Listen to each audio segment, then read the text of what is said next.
squirt of it. Right, I'll put that down there out of the way. Now, as I said, we're going to want to make some bubbles. So if we use fairy... Oh, hang on. Right, we're going to want to make some bubbles, so I'm going to put some washing up liquid in there. It's just normal washing up liquid.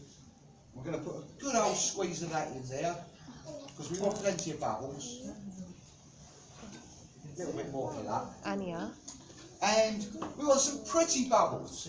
So, I'm going to put some colours in. So, I've got some yellow colour, and I've got some red colour. So, who knows what colour that makes? If you mix them together.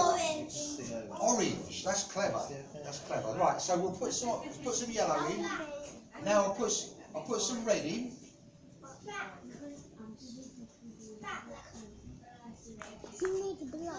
And we'll give that a quick slosh around just to mix it all.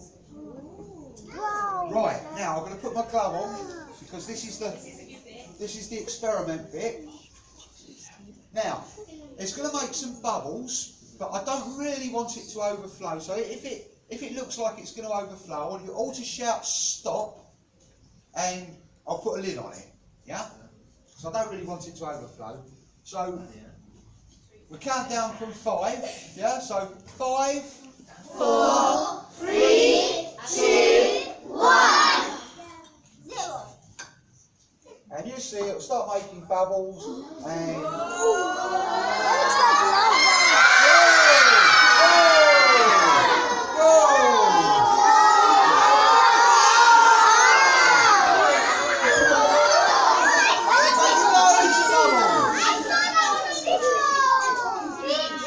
You lot didn't shout stop in time.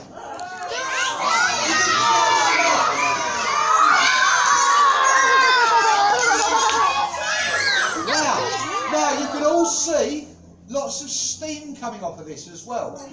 Now that steam is because it's hot. When the chemicals react together, when they mix together, these two chemicals, they make heat as well as lots of gas. They make lots of heat. See, so it's still making foam. And if I swish some of that out of the way, you can see that it's still coming out loads of foam.